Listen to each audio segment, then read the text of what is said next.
Lisa, it's beginning to look a lot like Christmas. Yes, it is, Michael. Yes, it is. Oh, I pulled a variety of things. You know, the holidays are popular, and we have a smattering of things spread through the collection. So over here we have Ray Charles's production binder for Perry Como's Christmas in England. We have a lot of these binders. This is from 1984. We have Christmas cards received by Liza Minnelli and Gus Kahn, and a letter from Mamie Eisenhower to Meredith.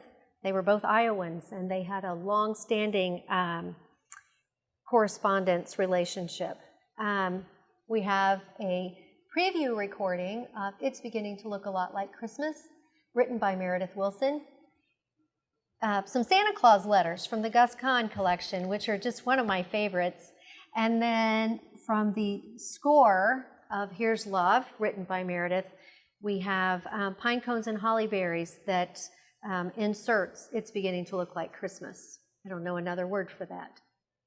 Interpolates. Interpolates, that's correct. Yeah, that's right. What Couldn't think of it. Couldn't think of it. No worries. That happens on camera, you know. Yeah. So where would you like to start? At the very beginning. See anything that strikes your fancy? Well, lots of things, actually. One of the things that's interesting to me is that Christmas cards, which are, I was going to say not meant to be saved, but perhaps they are. Many people throw them away, but it being a dying art with the world changing, documents, again, a little bit of the puzzle of the lives of all of these amazing people who often intersected. And through Christmas cards, we find those connections of the 6 degrees of separation. And Liza, like many people, saved a lot of Christmas cards and then said, oh, what am I going to do with them? Well, they're fun to look at for a while, and then when you collect them year after year after year, they become just a bunch of paper taking up space. And of course, we're happy to get that paper to take up space, because when we put together an exhibition, or when someone does research or tries to put back together a timeline in history, these things become valuable. So this is a Christmas card from Jerry Herman to Liza. This is a Christmas card from Treat Williams to Liza. Bob and Dolores Hope. And we have in our collection a number of things that come from the estate of Bob and Dolores. So it's nice to have this as an adjunct to that. And Mickey Rooney, who, with his wife Jan, was, of course, very close to Liza's mother, Judy Garland. That's an important part of history. And then this very humble Christmas card from Kenny and Marianne Rogers. Kenny and Marianne were very friendly with Liza's father, Vincent Minnelli, and his wife, Lee. So that it's actually a very nice card, very sweet. And Kenny signed it on the back there. And this card, this is from the 20s or 30s, who knows? Yes. This is Isham, Margie, and David Jones. I knew David Jones, the son of Isham Jones, sent to the Kahn family, Gus and Grace Kahn. This is significant because Isham was one of Gus Kahn's most important musical collaborators. He wrote the music, Gus Kahn wrote the lyrics, and they wrote, among other things, I'll See You in My Dreams, and The One I Love Belongs to Somebody Else. And so this is a connection of two very close friends and collaborators in this beautiful little card with this sepia image of probably their son David with their family dog, and a little illumined candle in red and green. So that's a lovely little association piece. And speaking of association, from the Meredith Willson collection is his Christmas song, It's Beginning to Look a Lot Like Christmas, recorded by Perry Como, who was closely associated with Ray Charles, for whom we have this book, Christmas in England.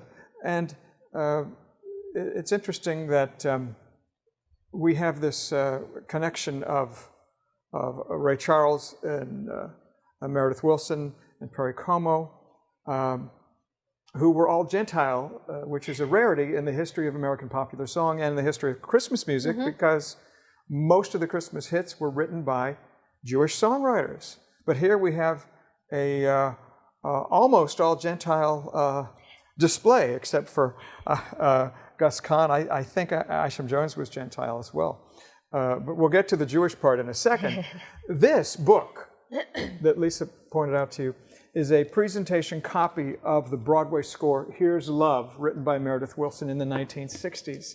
And indeed, Meredith interpolated the song, It's Beginning to Look a Lot Like Christmas, into the score of Here's Love, just as he did with the song Till There Was You from The Music Man, which was actually written in 1950, called Till I Met You, and then he used it in The Music Man. So Meredith, on 2 occasions at least, had this habit of taking existing songs and interpolating them into a show. It made perfect sense for this musical, Here's Love, which was a musicalization of the very famous, iconic film Miracle on 34th Street, to include this song. And for the show, he wrote a counter melody, a counterpart to It's Beginning to Look a Lot Like Christmas, called Pine Cones and Holly Berries. And Lisa commented that in the massive collection of Meredith Willson material, this is the only representation we have of the song It's Beginning to Look a Lot Like Christmas. In other words, we don't have other orchestrations and arrangements and ephemera. For some reason, it's sort of missing in action, as opposed to so much on every other aspect of his musical career.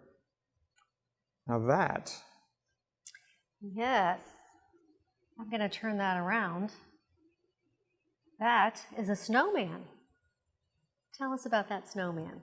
This snowman, or snow globe, is special because you'll see here in silver it has the notes of White Christmas, and this was given by Irving Berlin to Rosemary Clooney when they finished filming the movie White Christmas in 1954. And it's quite a special artifact, of course, because of that association. And the song itself, White Christmas, was one that Irving Berlin wrote in the early 40s for a movie called Holiday Inn, and he didn't expect it to become as popular as it did, but a dozen years later they turned it into a film by that title, White Christmas. And so this reflects the iconic nature that Christmas song had attained only 12 years after it was written. At that point, as big as it was, it still hadn't grown to the heights of acclaim that it has now, as probably the #1 most sung and beloved Christmas song. So this is a very nice association piece and represents the Jews. Thank you, Lisa. You're welcome. Thank you, Michael. Merry Christmas. Merry Christmas. Thank you kindly for exploring the archives with us. It was a lot of fun being with you. To learn more about our preservation efforts, please visit thesongbook.org/archives. We look forward to seeing you again. See you in the movies. Bye.